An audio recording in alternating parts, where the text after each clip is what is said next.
Fun fact, I actually have a bin of balls of all different types, sizes, squishiness that I use for therapeutic reasons for working out. So I've got like tennis balls, lacrosse balls, little squish balls, this squish ball, I've got golf balls, I've got all the different types of balls.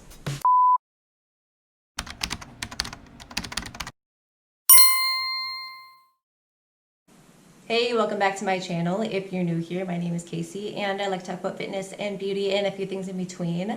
So if that sounds like your jam, hit that subscribe button and keep on watching. So today's video is going to be 5 fitness tips that are totally unrelated from each other, but are 5 fitness tips nonetheless. I've already started this series on my channel related to beauty, so each video is 5 things related to beauty. So I would like to do the same thing with health and fitness. So each video will be related to health and fitness some way, and it'll include 5 things. So whether it's going to be 5 fitness tips, 5 health hacks, 5 products to incorporate every day to improve your health, whatever. It's going to be related to health and fitness, and 5 things in some way or another. So in doing this, I just want these videos to be a bit shorter, to include more information in a shorter amount of time, so that hopefully the information is a bit more to the point and a bit more digestible for you, because I sure do like to talk about things. And anyway, I just hope that you walk away from these videos with having gained a little bit of knowledge, something that you're going to be able to take into your everyday and that's going to help you in some way. So today's tips, as I said, are fitness tips. I just want you to know that none of these tips have really anything to do with each other. They are just 5 tips that will help improve your fitness routine. So let's get into tip number 1.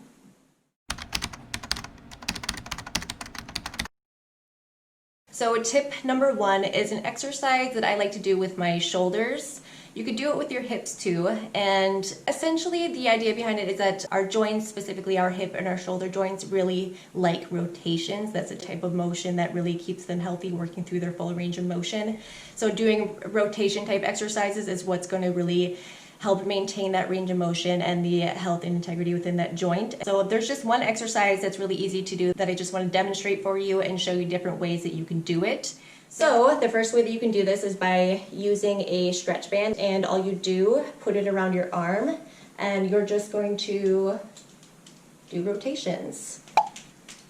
It might take a little bit to get used to get your coordination down, and especially if you have tight shoulders, you might be a bit restricted.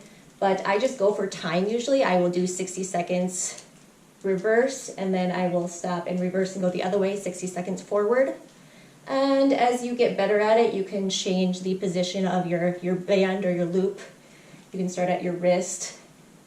It gets harder as you work up your arm. Go to your elbow. And I can already feel it. It's already definitely warming up here in my shoulder. This is not only a good prehab exercise, but it's also a good warm-up exercise if you're going to be doing an upper body workout. So as I said, you can use the mini band. I also have a thicker fabric booty band that works just as well. And then I actually bought, don't laugh, okay? I actually bought weighted hoops. I did get these on Amazon, so if they are still available, I will definitely link them down below. But I bought this because I wanted something with a little bit of weight. So I think these are either 1 or 2 pounds. And these are probably my favorite tool to use for this, just because the slip makes it easier to perform, and because of the added resistance, I really feel a burn a lot faster. So like I said, and I feel like this is easier to manipulate to go up and down your arm. Anyway, as I said, this is just one of my favorite exercises to not only keep the shoulders healthy, but it's also a great warm-up exercise. I'm a little bit out of breath from doing that, of course. A really great way to warm up your shoulders and also just keep your shoulder joints healthy. If you wanted a way to do this with your hips, because as I said, our hips like rotations also, get a hula hoop and hula hoop for a few minutes before your workout. I love hula hooping. It's one of my favorite fitness tools. Very underrated. And like I said, the rotations really help your hips to stay healthy and mobile. So give that a try.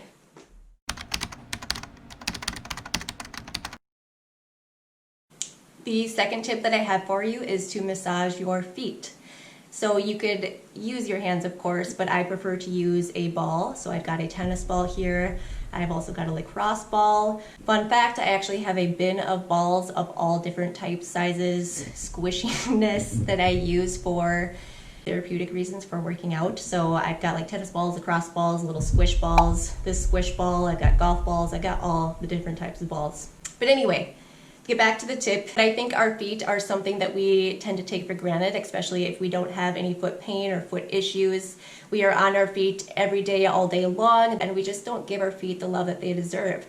Our feet are actually very intricate in that they have a lot of different muscles and a lot of bones, and any sort of imbalance within our feet can actually cause issues upstream. Not to get too far off track, but a lot of times some issues that we are experiencing in our ankles, in our knees, in our hips, even up into our back and neck, can be coming from issues within our feet. And something as simple as taking a few minutes every single day to rub the bottoms of your feet can do so much for your body and how it feels, and also for your workout performance. So my tip, being that this is related to fitness, is to take a few minutes before your workout to roll out the bottoms of your feet. And what this is going to do is relax the tight muscles that are in our feet from the way that we stand and the way that we walk. We create imbalances, and of course, to help correct those imbalances, we can take measures to massage those tight muscles and to correct the structures within our foot. By massaging the bottoms of your feet, you're going to notice a difference in the way that you're able to ground yourself. And by starting your workout with a solid base of support in your feet, of course, that's going to allow you to stand taller with better posture, which is going to allow your core to activate and to function correctly and allow you to carry out your exercises and essentially your workout with better posture, better form. And so I think you will notice a difference if you try this before your next workout. Rub the bottoms of your feet, and I think you'll notice that when you move into position to squat, that you're going to have a stronger, more stable base of support. So just give that a try. I know it makes a big difference for me.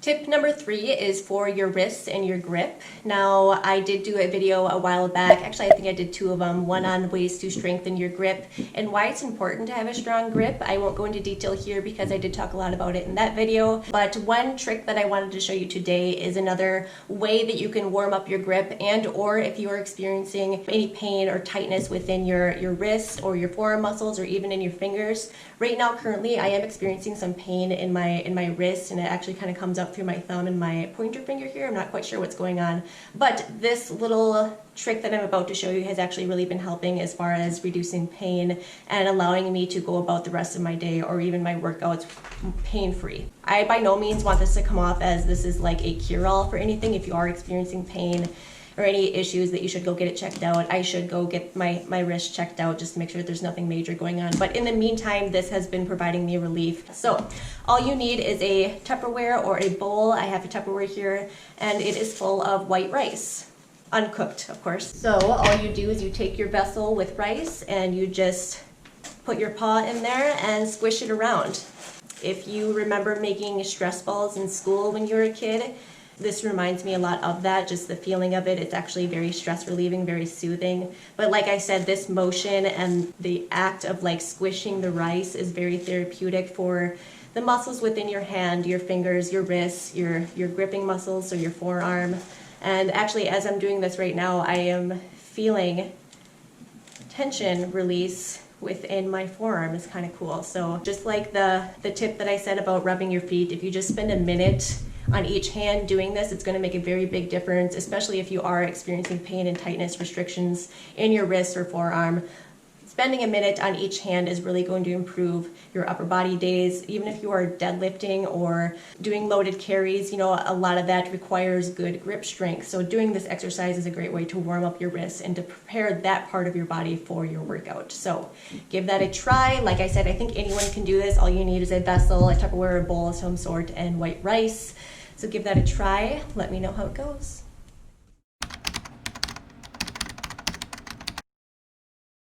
Tip number 4 is a bit more complex, but stick with me. I will try to keep it as basic as possible. And essentially it is a workout technique, a workout method. I don't know what you'd want to call it, but I wanted to mention it here because I think it would be helpful given our current climate right now. A lot of us are having to or are just choosing to work out at home given our current circumstances. And so I think this workout technique would be a good way to mix up your workouts, especially if you are just looking for something different. Maybe you want a new challenge, or if you've hit a plateau, this would really help you. So the technique is called post-activation potentiation.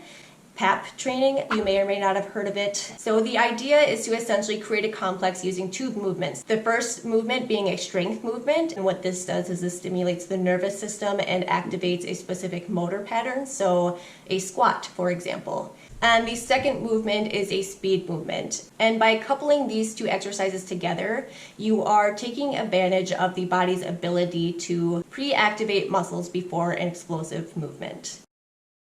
Essentially, like I said, it's going to be a really great way to just intensify your workouts if you're looking for something new and exciting, a new challenge, or if you are currently hitting a plateau and you just need a little oomph to get you over the hill. So the only thing that I will say is that I wouldn't recommend it for beginners or if you are currently dealing with any sort of injury, because the speed movement is oftentimes a plyometric movement, so you're jumping. That can be very high impact and it can be a lot on your body, especially if you're new to working out and your body isn't quite conditioned and ready for that type of movement. So I would recommend this technique for intermediate to more advanced exercisers, athletes, if you will. But anyway, so the correct way to do it would to pair like type exercises. So like a squat and a squat jump, for example, or a lunge and lunge jumps. You could do a one leg deadlift into a broad jump. You could do a chest press into a throw. You could do some sort of push, like a sled push into a sprint. That's all that I can think of off the top of my head right now. I like it because I really feel that it does mix things up. Sometimes I like to start my workouts with a complex like this because I feel that it really fires up my nervous system and gets me primed and ready for the rest of my workout. So you could take and just do one complex and add it to your workout, and that way you can create an entire workout by combining a few different complexes and make a total body workout. You know, anytime you change up your workout routine, you're creating different stimulus on your body. So I do just want to also mention that this type of workout is going to be very different. It's going to be a bit more higher impact. So do make sure that you are recovering properly so that you can continue to grow, and this is only adding to your fitness routine and not taking away from it.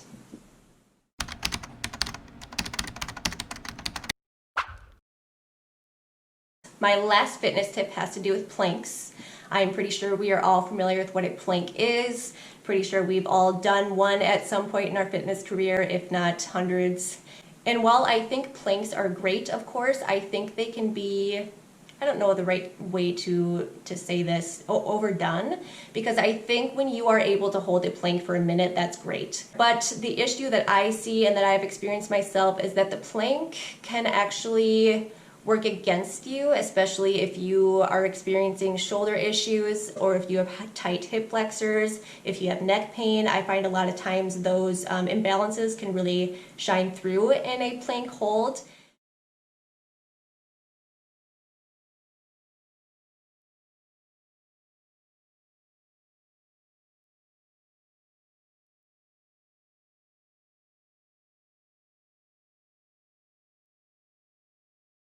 So what I recommend is to continue doing your planks, but also include side planks and reverse planks. So that way you're hitting your core 360.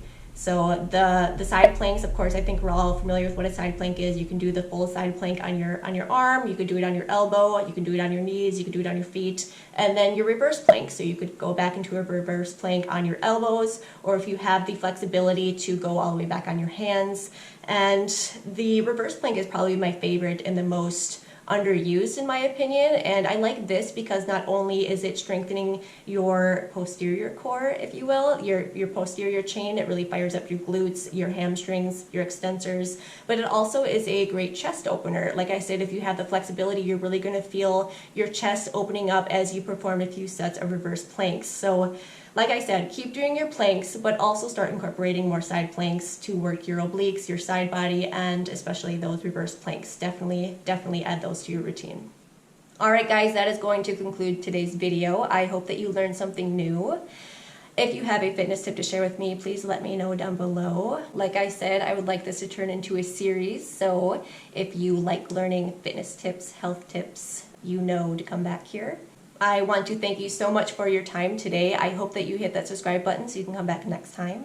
And until next time, I hope you have a wonderful day. How do I go about starting this? videos with more. Alright guys, that is gonna... So these videos will hopefully be a bit shorter, more digestible, so that you can go to walk away from them with more helpful... Oh my god. Alright guys, that concludes... So I just want this to keep... Okay. Alright guys, that concludes today's video. Why is it so hard for me to say? God, this jacket sucks. Alright guys, that concludes... It's just one word! Alright guys, that concludes today's video.